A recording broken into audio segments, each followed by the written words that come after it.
ishte një tjetër çështje për të cilën ka një procedim penal të hapur. Nga një anë kjo, ndërkohë që nga ana tjetër mund të konfirmoj se procedimi penal është regjistruar edhe për këtë segment rrugor dhe procedurën qoftë të nderimit, por qoftë edhe të pretendimeve të banorëve që denoncojnë zyrtarët e lartë për abuzime, shkelje të rënda deri tek veprat që kanë të bëjnë me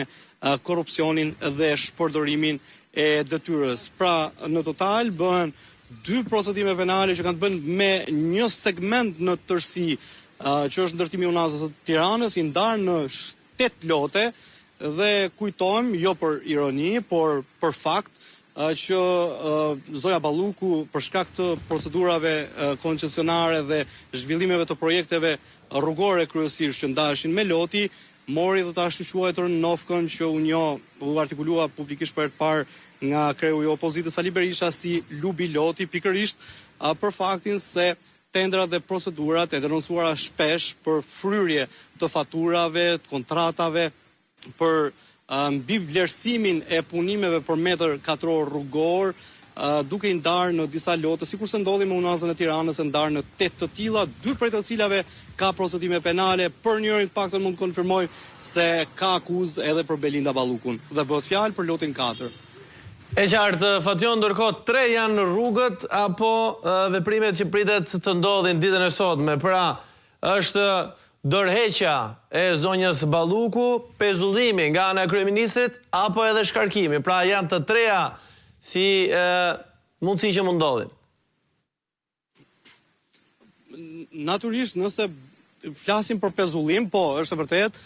por për të sqaruar se cilën prej tyre, nëse flasim për pezullim, pra një vendim pezullimi është marrë dhe është i pakundërshtueshëm, për aq kohë sa nuk shprehet një hallë e dytë gjyqësore, sikurse është gjykata e apelit antikorrupsion. Në të njëjtën kohë, nëse Balluku preferon, natyrisht është edhe në vendimarrjen e Ramës, që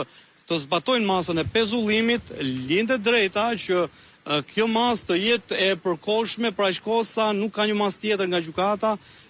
në rastin konkret, që do të thotë se nëse kjo masë hiqet, në një ditë saktuar Balluku mund të rikthehet në funksionin e saj. Por nga ana tjetër, nëse ky opsion rrëzohet nga një tjetër vendimarrje që e ka në dorë Balluku dhe Rama, ato të shkarkimit bëhet i parevokueshëm largimi i saj nga detyra dhe në mënyrë përfundimtare, të paktën në këto rrethana dhe për afate kohore të caktuara. Ndërkohë që Rama ka kompetencën si kreu i ekzekutivit ta shkarkojë Ballukun,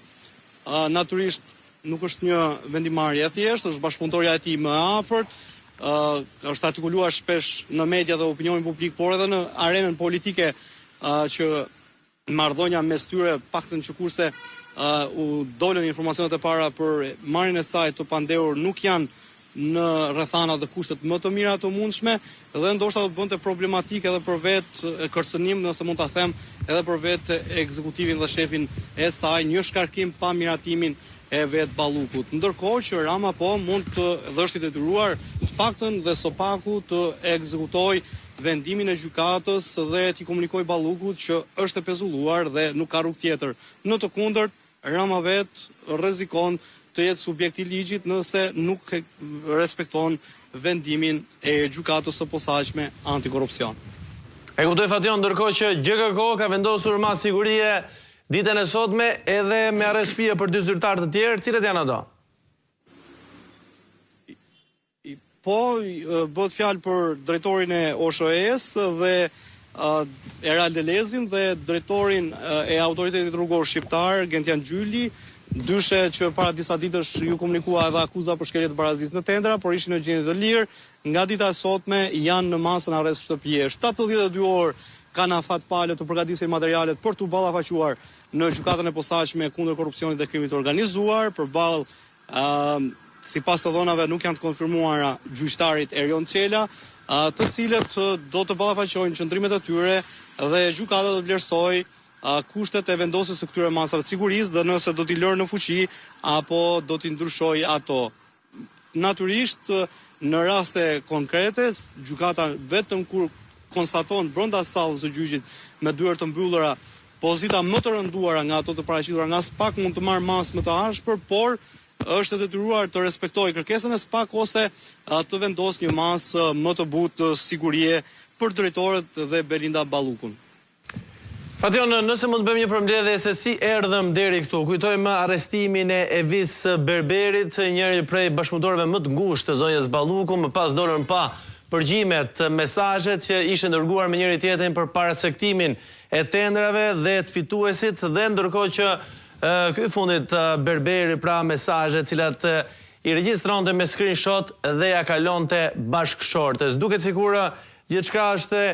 e inskenuar, ndoshta Evis Berberi e ka përdorur këtë metodë për të qenë më i mbrojtur apo për të mbajtur materiale. Na bë pak me dije rreth gjitha asaj që ndodhi për të ardhur tek përfundimi, pra që kemi mas sigurie tashmë për zëvendës kryeministren, njeriu më të fuqishëm pas kryeministrit Rama.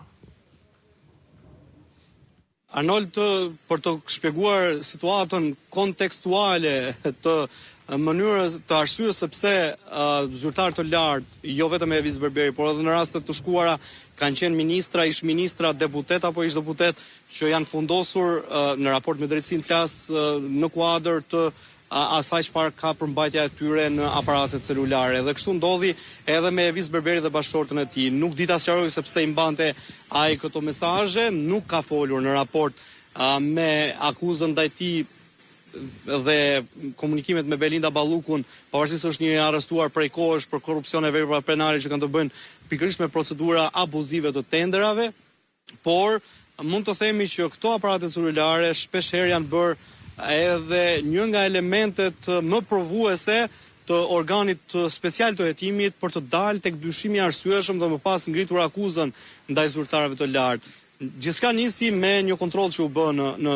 zyrat dhe banesën e Berberit dhe bashkëshortës së tij, ku u gjet një aparat celular BlackBerry në aplikacionin e të cilit në WhatsApp dhe Sinjal komunikonte me Belinda Ballukun për